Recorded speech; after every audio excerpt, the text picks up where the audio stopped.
Hey guys, Zomfox here, and today we're going to be talking about how well did UFL, XFL, and USFL players do in the 2024 NFL postseason. Sadly, we already know how well they did because every single one of these players has officially been eliminated thanks to the Detroit Lions taking the L this past weekend. But it's still important to know how well did some of these players end up playing. Now, of course, when we're talking about USFL, XFL, and UFL, we're talking about the ultra-modern era, meaning the 2023 XFL.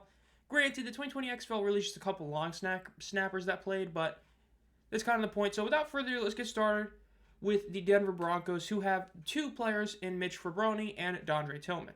Now, Tillman has been an unbelievably great player for the Broncos this season. Once he started playing and he had that debut game where he had 2 sacks, since then it's been over. I mean, he has been a legit star for the Broncos, and he kind of continued it. He ended up finishing with 7 tackles, which is one of the most in the entire team. He ended up finishing tied for that third spot. Now, granted, he did the least amount of solo tackles, so he really was, the 6th best guy in that aspect. But again, he still played a decent amount. He is technically considered like a UDFA free agent rookie, kind of basically. The Broncos, of course, got hammered. This was not a game. I streamed this one. They had their one big TD to Troy Franklin, and that was the game. Aside from that, they did nothing and got just destroyed. But Tillman overall had a solid game, and then of course Mitch Frabroni is their long snapper, who's been their long snapper for a couple of years now. He did his thing, had his 7 snaps. Again, the team just didn't play well.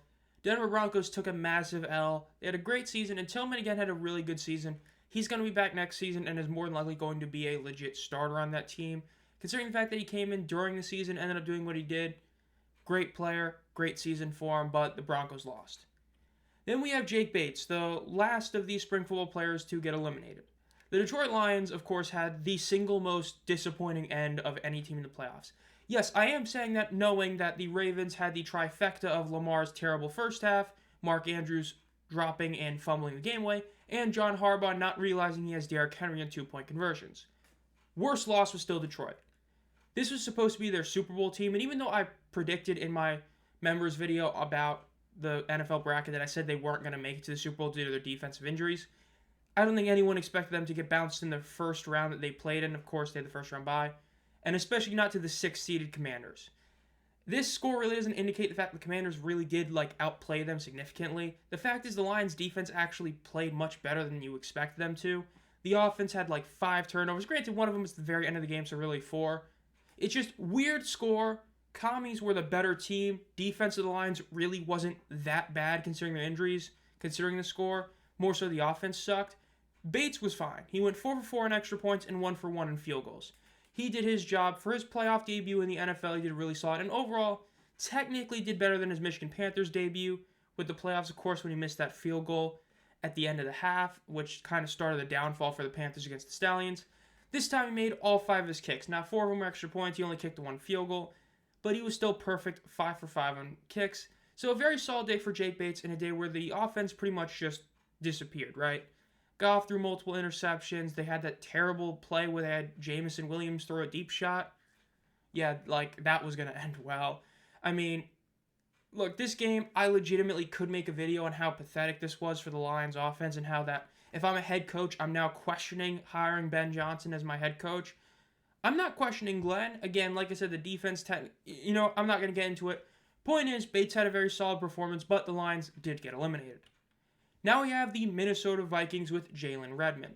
Now, Redmond did not play a ton of impact in this game, though he did play a decent amount of snaps overall. 28 snaps, 53%, but he only ended up getting 1 tackle, and it was an assisted tackle. He did get a QB hit, which is, of course, a solid stat. But again, this is another one of those games where it was a major disappointment. Right, the Week 18 loss the Vikings had to the Lions, everybody was like, wow, is the Lions defense really good or is Sam Darnold really bad? Sam Darnold's really bad. He got hammered in this game against the Rams. He got sacked 9 times. So, yeah, the Rams won at 27-9. Wasn't really that big a shocker. This is one of those games I predicted would be the upset. I thought the Rams were going to win. They did pull it off. Redmond, again, he's another guy. He's had a very solid season overall when he's played this year. Is he going to be as great a player as Tillman probably will? Not to that degree, but he will be a potential starter or guy who's going to consistently get 50+% of the snaps. Again, this playoff game was not his best game, but he's been an overall solid player for the team.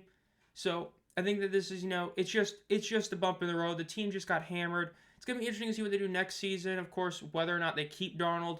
When is JJ going to be healthy? Are they going to sign a free agent? Aaron Rodgers, that'd be hilarious. We'll see.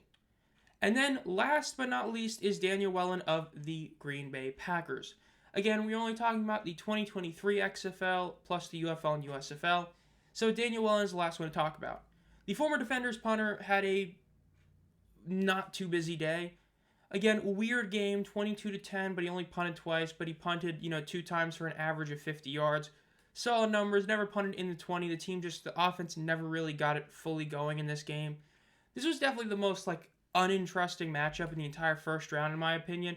That's despite Denver and, Buffalo having a match. This is a game I really wasn't interested in. When I watched it, I wasn't shocked at all. Jordan Love is one of those guys who played, a really good half season, got a huge bag for it, and so far hasn't aged well. Again, the NFC North as a whole didn't age well. They all went 0-1 in the playoffs, which is hilarious, but Daniel Wellen, again, he's been a very solid punter for the Green Bay Packers ever since he became their starting punter, when he came there from the XFL. He's continued to be a very solid punter, and I think that's the overall best way to put it with all these guys in the playoffs. These aren't just guys who are, coming in for a snap or two. These are guys who have made their way either from day one or in guys like Tillman and Redmond throughout the season to being guys that are going to get significant snaps. This isn't like a Khalil Davis who, kind of got screwed over with that trade to the Niners, who, when he was with the Texans, was, an every few down kind of pass rusher. All of these guys we talked about today are guys who legitimately have impacts on their team and play significant snaps. And I think that's a good thing for spring football, seeing these guys in the playoffs. Now, you would have loved to see these guys, win a game, considering the fact that all these teams lost their first game. But as the saying goes, it is what it is.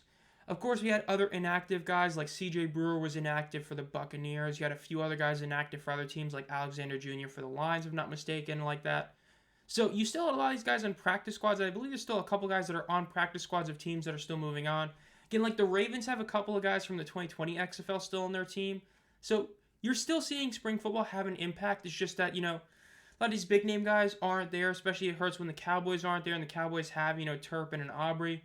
But again, overall, very solid season for spring football. I'm probably going to make some sort of top 5 video or something about the best spring football players in the ultramodern era in the NFL this season. Because this was a great year for them, right? From a lot of the big performances from guys like JPR just coming into the league midway through the season, have 5 great weeks of kicking and then just disappear, was pretty wild to see. Josh Butler had those couple of weeks where he had that one insanely good game. Again, overall it's a great season. But the playoffs are done. All of the spring football players from the Ultramodern era are done. So that'll do it. This has been Zom Fox. If you enjoyed this video, make sure to subscribe and hit the bell. We're getting closer and closer to the 2025 UFL season. I mean, we are almost just 2 months away. We're a week out of it being 2 months away. So we're getting closer and closer to the season starting. We're going to be closer and closer to some of those other videos ranking all 8 coaches, quarterback rankings, tier lists, and all that coming back, and a lot of that. So if you haven't already, make sure to subscribe to the channel. We are doing a giveaway at 1,000 subscribers, and we're getting closer and closer to that milestone. If you've been a fan of the channel for a while, think about becoming a community member. We're up to 5 members, meaning we have 6 different team emojis you will gain access to when you become a member. And you get an exclusive video every month and other stuff. And as always, guys, have a great night.